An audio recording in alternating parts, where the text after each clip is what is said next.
எத்தனையோ first day first show காட்சிகள்ல இவர் பார்த்திருப்போம். இந்த படத்தினுடைய ஃபர்ஸ்ட் டே ஃபர்ஸ்ட் ஷோல என்ன சொல்ல போறாரு அப்படிங்கிறதுக்காக படத்தினுடைய குழுவே அவ்வளவு காத்துட்டு இருக்காங்க. சோ நம்மளுடைய கூல் சுரேஷ் அவர்களை பேச அழைக்கிறோம். மேடையில் அமர்ந்திருக்கும் அனைவருக்கும் வணக்கம். பத்திரிகை நண்பர்கள், ஊடக நண்பர்கள், இணையதள நண்பர்கள் அனைவருக்கும் வணக்கம். ரசிகர்கள் அனைவருக்கும் வணக்கம். மேடையில பேசி கைத்தட்டல் வாங்குற அளவுக்கு நான் பெரிய பேச்சாளர் இல்லை, அதனால தயவு செஞ்சு நீங்களே ஒரு தடவை கைத்தட்டிருங்க. இந்த கைத்தட்டல்கள் அனைத்தும் தோழர் சேகுவாரா அந்த டீம் தான் போய் சேரும். அப்புறம் தங்கச்சி, உங்க பேர் என்ன? கல்யாணி. நீங்க கூல் சுரேஷ் அவர்கள் பேசுவாங்க அப்படின்னு சாதாரணமா கூப்பிட்டீங்க. அடுத்த தடவை கூப்பிடும்போது யூடியூப் சூப்பர் ஸ்டார், வெள்ளிக்கிழமை நாயகன், சிஎஸ்கே கட்சியின் தலைவர், கூல் சுரேஷ் கட்சியின் தலைவர், நடிகருமாகிய கூல் சுரேஷ் அவர்களை பேச அழைக்கிறோம் அப்படின்னு கூப்பிடுங்க. எதுக்காக இதை சொல்றேன்னா, பெரியவங்க எல்லாம் இருக்கிறாங்க, எனக்கு அவங்க கிட்ட பெருசா அறிமுகம் இல்ல, ஒரு அறிமுகப்படுத்திக் கொள்ளலாம் அப்படின்றதுக்காக தான். ஏன்னா பூவோட சேர்ந்தாதான் அந்த நார் மணக்கம், அதுக்காக சொன்னேன். நன்றி. ஏன்னா இது சாதாரண மேடை இல்ல, சகலகலா வல்லவர்கள் இருக்கும் மேடை. இது சாதாரண மேடை இல்ல, சகாப்தம் படைக்கும் மேடை.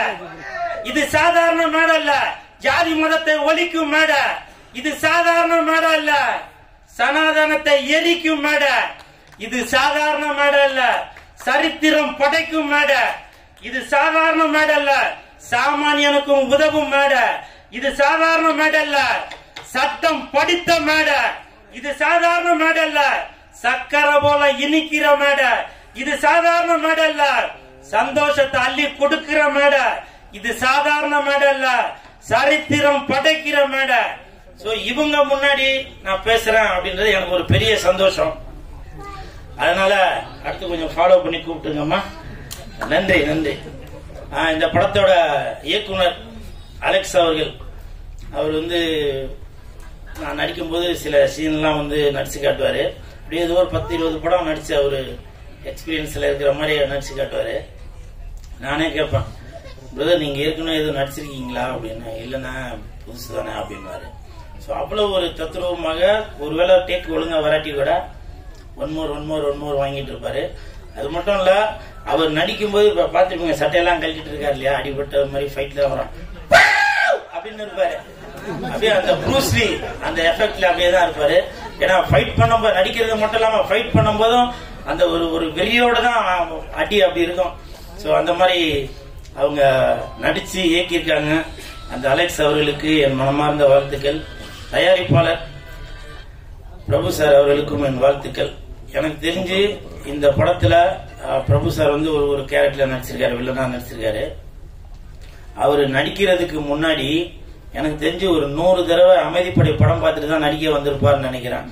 ஏன்னா ஒரு சீன்லயுமே சத்யராஜ் சார் தான். ஏன்னா எனக்கு அவரோட காம்பினேஷன் தான்.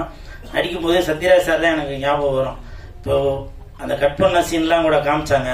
அதுல சத்யராஜ் சார் சொல்லுவாரு, என்ன அல்வா கொடுத்தாக்க வேணான்றாங்க, அமைதி படம் பார்த்துப்பாங்கல்ல.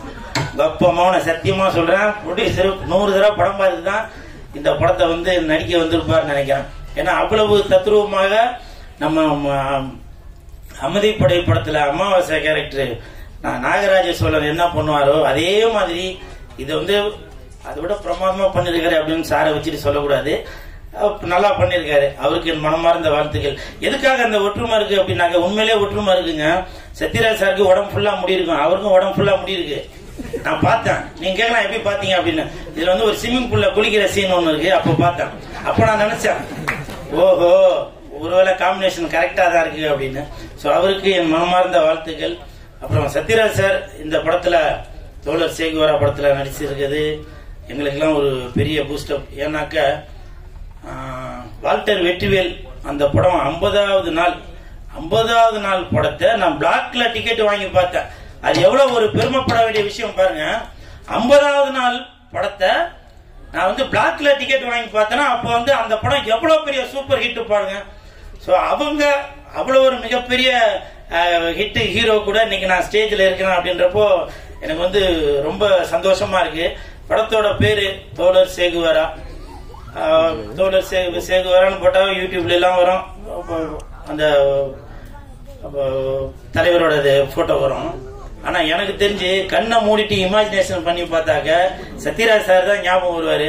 நான் நேத்து கூட ப்ரொடியூசர்கிட்ட கேட்டேன், அவர் ஏற்கனவே ஏதோ ஒரு படம் சேகு வர மாதிரி நடிச்சிருக்காருல சத்யராஜ் சார் அப்படின்னா, இல்ல சார் அது வேற படம் அப்படின்னு. ஏன்னா அந்த படத்துல ஒரு கருப்பு தொப்பி போட்டு அது படம் பேரு தெரியல, அப்படி துப்பாக்கில வச்சு அப்படி இருப்பாரு. சோ அந்த அளவுக்கு ஒரு போராடக்கூடிய ஒரு புரட்சி தமிழனா இருக்கிறவரு நம்ம தோழர் சேகுவரா அந்த படத்துல நடிக்கிறது எனக்கு வந்து ரொம்ப பெருமையா இருக்கு. அவர் கூட நம்மளும் நடிச்சிருக்கோம் அப்படின்றத ரொம்ப சந்தோஷப்படுறேன். அப்புறம் திருமாவளவன் ஐயா அவர்கள் அவங்க வந்து வாழ்த்துறதுக்காக வந்ததுல ரொம்ப சந்தோஷம். நான் பிக் பாஸ் போயிட்டு வந்தது உங்களுக்கு எல்லாருக்கும் தெரியும். இப்போ வந்து கமல் சார் பிக் பாஸ்ல இருந்து விலகிட்டாரு. விலகினதுக்கு அப்புறம் யாரை போடலாம் அப்படின்னு சொல்லி யோசிச்சுட்டு இருந்தாங்க. எனக்கும் விஜய் டிவியும் கொஞ்சம் தொடர்பு இருக்கு, அதெல்லாம் உங்களுக்கு தெரியும்னு நினைக்கிறேன். நேத்து ஒருத்தட்ட பேசிட்டு இருந்தேன், விஜய் டிவியில ஒரு முக்கியமான நபர் கூட தான். அப்போ அவர் சொன்னாரு, சார் உங்களோட கருத்து என்ன அப்படின்னு நான் கேட்டேன். அப்போ அவர் சொன்னாரு, தாயின் மீது ஆணையா சொல்றேன், அவர் சொன்னாரு, தொல் திருமாவளவன் ஐயா அவர்கள் அவர் வந்து தொகுத்து வளர்ந்தாக்கா அந்த நிகழ்ச்சி நல்லா இருக்கும் அப்படின்னாரு. எதுக்காக சார் அப்படி சொல்றாரு, எதுக்காக அப்படி சொல்றீங்க அப்படின்னு சொல்லி கேட்டேன். அப்ப அவர் சொன்னாரு, தொல் திருமாவளவன் ஐயா அவர்கள் தான், அவர்கள்ட்ட ஒரு நீதி இருக்கும், ஒரு நேர்மை இருக்கும், ஒரு உண்மை இருக்கும். யாரு தப்புக்கு பண்ணாலும் அந்த இடத்துல தண்டனை கொடுக்கறதுக்கான ஒரு தில் இருக்கும் அப்படின்னு சொல்லி சொன்னாரு. இதெல்லாம் நடைமுறையில வந்தாங்க நான் மட்டும் இல்ல, ஒட்டுமொத்த இந்தியாவே சட்டம் படித்த நம்மளுடைய சட்டத்தை சொல்லிக் கொடுத்த அம்பேத்கர் ஐயா அவர்கள் கூட எழுந்து நின்று கை தட்டுவாரு. என்னுடைய மாணவன் இந்த ஒரு நிகழ்ச்சிக்கு தொகுத்து வளர்ந்திருக்காரு. இது வந்து உலகமே பார்த்துட்டு இருக்க நிகழ்ச்சி. அந்த இடத்துல எந்த தப்பு தண்டா எது நடந்தாலும் அதை தட்டி கேட்கிற ஒரு தில்லு வேணும் அப்படின்ற. நீங்க வேற எதனா மாத்தி எழுதிடாதீங்கப்பா, அதுக்கு இதுக்கு எதுவும் சம்பந்தம் இல்ல. கமல் சார் நல்லவர் தாவா, ரொம்ப நல்லவர், சரியா? அதனால அது இது நினைச்சாதீங்க. என்னுடைய கருத்தை சொன்னா விஜய் டிவியில அவங்க சொன்னதை நான் சொன்னேன். இது வந்து என்னுடைய தனிப்பட்ட கருத்து தான். அதே மாதிரி சத்யராஜ் சார், எனக்கும் அவருக்கும் இது வரைக்கும் நான் சத்யராஜ் சார் இன்னைக்கு தான் நேர்ல பாக்குறேன், அவரை பார்த்ததில்லை. ஆனால் நான் வந்து இந்தியன் 2 படம் ரிலீஸ் ஆயிருப்ப நான் குதிரையில போனேன். அந்த இந்தியன் தாத்தா அட்ரஸ் போட்டு அப்படி போட்டு எல்லாம் வச்சு அப்படி குதிரையில போனேன். நிறைய பேர் கமெண்ட்ல இது வந்து இந்தியன் தாத்தா கிட்டப்பா, இது வந்து இந்தியா தாத்தா கிட்டப்பா அப்படின்னு சொல்லி எல்லாம் கிண்டல் பண்ணி போட்டுருந்தாங்க. அதுல முக்காவாசி பேர் என்ன போட்டிருந்தாங்கன்னா, அண்ணா நகர் முதல் தெரு சத்யராஜ் மாதிரி இருக்கியா அப்படின்னு சொல்லி நிறைய பேர் போட்டிருந்தாங்க. அவங்களுக்கு வேணா அது கிண்டலா நினைக்கலாம், நான் ரொம்ப பெருமையா நினைச்சேன். அவ்வளோ பெரிய மனுஷனை அவர் கூட பார்த்து என்ன வந்து சேர்த்து வச்சு பேசிருக்கீங்களே அப்படின்னு நான் ரொம்ப சந்தோஷப்பட்டேன். அந்த கமெண்ட் பண்ண அனைத்து நல்ல உள்ளவங்களுக்கும் என் மனமார்ந்த நன்றி. ஏன்னா தலைகீழ நின்று நான் தண்ணி குடிச்சாலும் சத்யராஜ் சாரோட இடத்துக்கு வர முடியாது. ஐ மீன் அவர் உயரமா இருக்காரு, அந்த இதுக்கு ஈக்குவலுக்கு வர முடியாதுன்றதுக்காக சொல்ல வரேன். நான் ஏதோ கமெண்ட்லயாச்சும் என்னையும் அவரையும் இணைச்சு வச்சு பேசுனீங்களே, அதற்கு என் மனமார்ந்த நன்றி. அப்புறம் வீரமும் ஈரமும் உள்ள வேல்முருகன் ஐயா அவர்கள் வந்திருப்பது எனக்கு மிக்க மகிழ்ச்சி.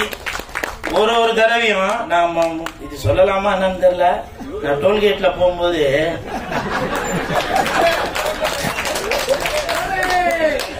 இல்ல எதுக்காக இல்ல அது எதுவும் கேஸ் கீஸ் எதுவும் போட்டு போறாங்க. ஒருவேளை கேஸ் போட்டா என்ன காப்பாத்துறதுக்கு நான் ஜெயிலுக்கு போட்டா அங்க இருந்து என்னை காப்பாத்து புடிச்சு நீங்க வந்துருவீங்களா சார்? நீங்க பாட்டுக்க சார் உங்களை நம்பிதான் ஆடியோ ரிலீஸ் நடத்துறேன்னு சொல்லிட்டு நான் ஜெயிலுக்கு போனதுக்கு நீங்க படத்தை ரிலீஸ் பண்ணிட்டீங்க, என்ன ரிலீஸ் பண்ண ஆள் இல்லாம போயிடும். வேல்முருகன் ஐயாவை பத்தி சொல்றான். ஒரு டோல்கேட்ல போகும்போது 2 காசு வாங்க மாட்டாங்க. நான் வணக்கம் தம்பில அப்ப ஒரு செல்ஃபி ஒன்று எடுத்துட்டு இதெல்லாம் ப்ராப்ளம் வருமா என்னன்னு தெரியல, செல்ஃபி எடுத்துட்டு அனுப்புவாங்க. அப்போ அந்த ஐயாவோட டோல்கேட் பேர் சொல்லப்பா, அந்த டோல்கேட் கிட்ட போக மட்டும் விடவே மாட்டாங்க. அது இல்லப்பா, வேற ஊர், இந்த ஊர்ல வேற ஊர், நான் இந்த பக்கம் நார்த் சைடு சொல்றேன், அந்த ஊருக்கு மட்டும் விட மாட்டாங்க. என் தாயின் மீது ஆணையா சொல்றான், தில்லா காரை விட்டு இறங்கி நிப்பேன். இது எந்த டோல்கேட் தெரியுமா, ஞாபகம் இருக்கா, பழசெல்லாம் யோசிச்சு பாரு அப்படின்னு சொல்லி அந்த பாஷால வர டைலாக் மாதிரி தான் சொல்லுவேன். ஐயா வணக்கம், எனக்கு இன்னொரு பேர் இருக்கு அப்படின்னு சொல்லுவேன். இது நான் சும்மா மேலே கேட்ட, உண்மையில நடந்தது. என் கூட ஏன்னா தட்டுங்கள உண்மைதான்டா, என் கூட வந்தவங்களுக்கு எல்லாம் தெரியும். ஐயா பேரை சொல்லி நான் வெளியில வருவேன். சோ அந்த அளவுக்கு எனக்கும் ஐயா அவர்களை நான் இன்னைக்கு தான் ஃபர்ஸ்ட் பாக்குறேன், வேல்முருகன் ஐயா அவர்களை. இருந்தாலும் என் இதயத்தோட கலந்து இருக்கிறாரு. என்னுடைய பேங்க் சேமிப்பை பாதுகாத்து கொடுத்துட்டு இருக்காரு. அவருக்கு என் மனமார்ந்த நன்றி. ரவி மரியா சார் வந்திருக்காங்க. ஏன்னா நான் நல்லா இருக்கணும் அப்படின்றக்க எனக்கு பின்னாடி நின்று இன்னும் கூட அதை பண்ணு இதை பண்ணுன்னு சொல்லி எனக்கு ஒரு பூஸ்டப்பா கொடுப்பாங்க. இமான் அண்ணாச்சி அவர்கள்லாம் நாங்க வாரத்துல ஒரு நாளாச்சும் போன்ல பேசிப்போம். அப்ப நடக்கிற விஷயங்கள்லாம் அப்படி பேசிட்டே வருவோம். அப்ப எனக்கும் பின்னாடி இருந்து அவர் சொல்லுவாரு, இல்ல கூட இது இப்படி பண்ணுங்க அப்படி பண்ணுங்க அப்படின்னு சொல்லுவாரு.